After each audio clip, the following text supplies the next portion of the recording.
Selamat bergabung kembali di kanal Salibai teman-teman. Di sini, kami mengajak Anda menjelajahi cerita-cerita menarik dari segala penjuru. Kami ada karena Anda semua. Saran dan kritik membangun akan kami hargai demi kemajuan konten kami. Jangan lupa, like, komen dan subscribe agar tidak ketinggalan cerita seru lainnya.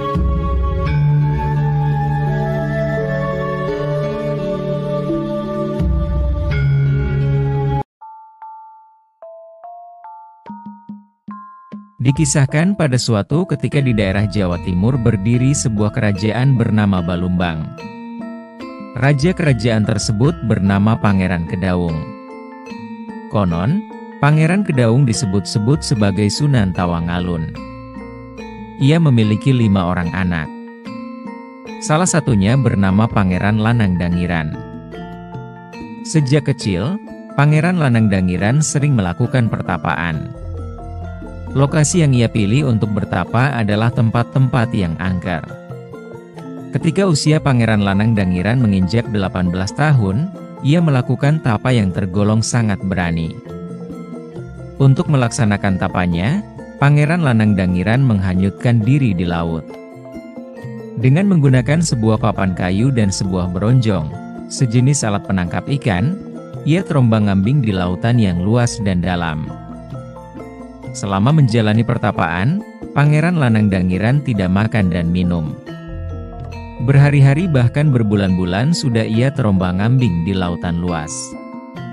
Tidak disadari, ia telah memasuki wilayah Laut Jawa.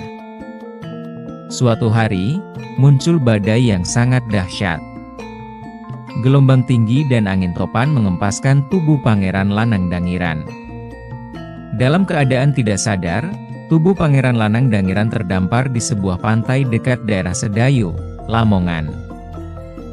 Keadaan Pangeran Lanang Dangiran pun sudah berubah.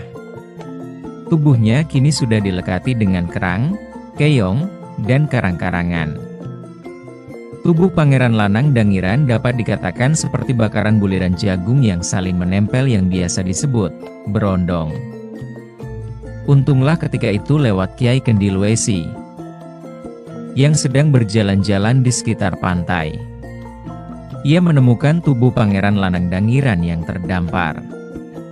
Dengan segera, ia menolong Pangeran Lanang Dangiran yang tidak sadarkan diri dengan tubuh bagai bakaran jagung. Kiai Kendil Wesi membawanya ke pondok. "Hai anak muda, siapakan dirimu? Mengapa kau sampai terdampar di pantai ini?" tanya Kiai Kendil Wesi. "Namaku adalah Pangeran Lanang Dangiran. Aku adalah putra dari Raja Balumbang, yang sedang melakukan tapa di tengah laut menggunakan papan kayu dan beronjong. Namun, tiba-tiba saja datang angin topan dan gelombang besar hingga aku terempas dan tidak sadarkan diri. Terima kasih Kiai, telah menyelamatkan nyawaku," jawab Pangeran Lanang Dangiran. "Benarkah kau anak dari Raja Balumbang? Jika benar demikian, berarti kita masih ada hubungan saudara. Aku adalah Kiai Kendil Wesi. Aku juga masih keturunan dari salah satu Raja Balumbang yang bernama Menakumadi. Karena kita bersaudara, tinggallah untuk beberapa lama di pondokku," ucap Kiai Kendil Wesi. "Aku benar-benar sangat bahagia mendengarnya.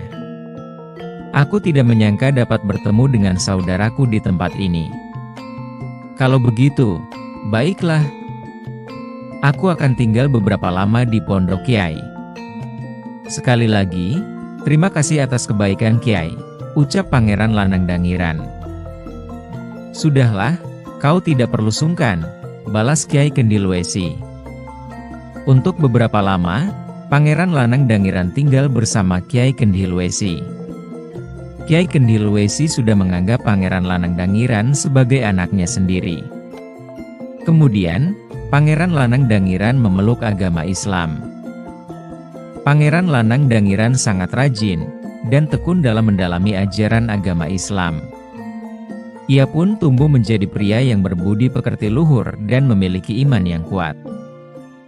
Tidak segan-segan Pangeran Lanang Dangiran menurunkan ilmunya kepada orang-orang di sekitarnya.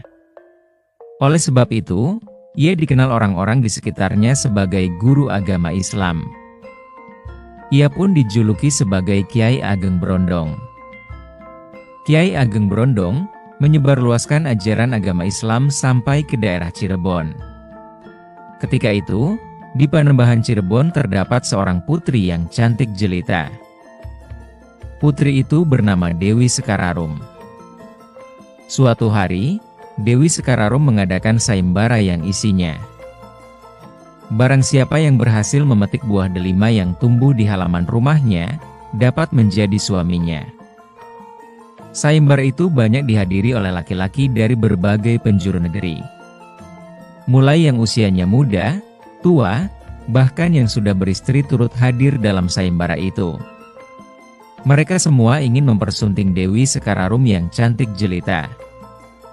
Satu demi satu peserta sayembara mencoba memetik buah delima. Namun, setiap tangan dijulurkan, mereka menjerit kesakitan dan tangannya melepuh seperti terkena air panas.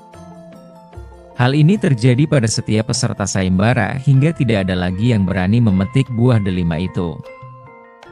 Kiai Ageng Brondong yang kebetulan berada di tengah-tengah peserta sayembara, segera mencoba mengambil buah delima itu. "Wahai saudara-saudara, aku adalah Kiai Ageng Brondong. Aku akan mencoba mengambil buah delima itu." Sebenarnya, buah delima itu dijaga oleh Raja Jin yang jahat. Tapi dengan izin Allah yang Maha Kuasa, aku akan meminta pertolongannya untuk melumpuhkan jin ini, ucap Kiai Ageng Brondong. Kemudian, Kiai Ageng Brondong membaca doa-doa dari ayat suci Al-Quran. Semua yang hadir ketika itu tampak tertegun melihat Kiai Ageng Brondong yang berusaha menaklukkan jin jahat. Tidak lama kemudian, muncul asap putih yang sangat tebal. Ketika asap itu mulai menghilang, tiba-tiba tampak sosok tubuh yang tinggi besar dengan raut wajah yang menyeramkan, tampak tergeletak tidak berdaya di bawah pohon delima. "Ampun, aku bertobat untuk tidak mengulangi perbuatan jahatku lagi," rintih makhluk itu. "Siapa kamu?" tanya Kiai Ageng Brondong. "Aku adalah Raja Jin penunggu pohon delima itu. Namaku Jin Supribar," jawab makhluk itu. "Mengapa kau mengganggu manusia dan mencelakainya?" tanya Kiai Ageng Brondong. "Aku disuruh Dewi Sekararum." Akhirnya, Dewi Sekararum mengakui perbuatannya. Ia sengaja melakukan hal itu untuk mencari seorang suami yang sakti. Sesuai dengan sayembara itu, Dewi Sekararum akhirnya dipersunting oleh Kiai Ageng Brondong dan diboyong ke Surabaya. Mereka tinggal di daerah bernama Bata Putih. Dari keturunan mereka, lahirnya adipati-adipati di Surabaya.